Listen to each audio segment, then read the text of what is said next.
I think it's an interesting concept that we can take, maybe not everything from, but we can take a few things from. And effectively what it is using gameplay elements outside of the game environment, okay? So things that are customary to interactive games, video games and such like, but also not just video or digital games. I mean, we're talking about potentially even board games as well. Challenges, awards, badges, levels, progress bars, leaderboards. Now, how some people have described this, and I think the way in for me, and hopefully for you too, is thinking about this as effectively that idea of the loyalty program, all right? So we've had different ideas and different experiments about how we create loyalty programs for people that are coming back to visit us time and time again, and this is perhaps a kind of twist on that. So for me, that was what I thought, okay, this is of interest.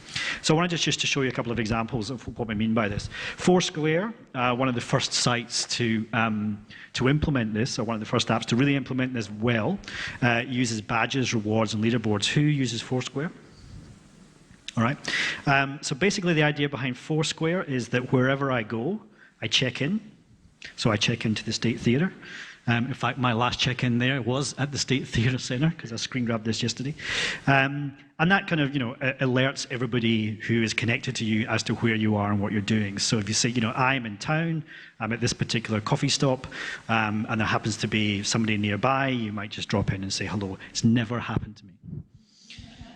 Nice idea, never happened. The progress bar in the middle, interestingly, what about this is shows me the points that I've. So I get a point for every check-in, or I might get the first time I check in somewhere, I get more points.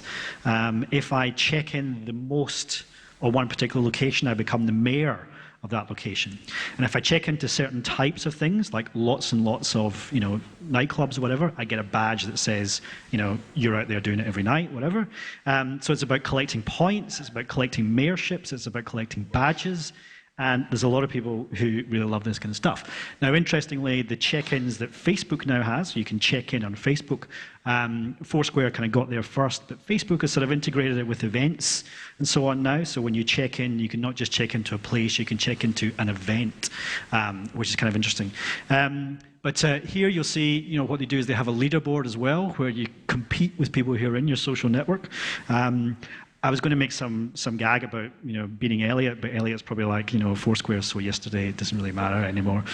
So I'm going to put that one aside. But I got 4 whole mayorships. I'm the mayor of my local bottle shop. I'm not sure if that is a good thing or a bad thing, but it's interesting. Have a play with it. The other one here is the Sundance Festival in the US, and they used a kind of similar process. But what they did was that they clustered together groups of local businesses. So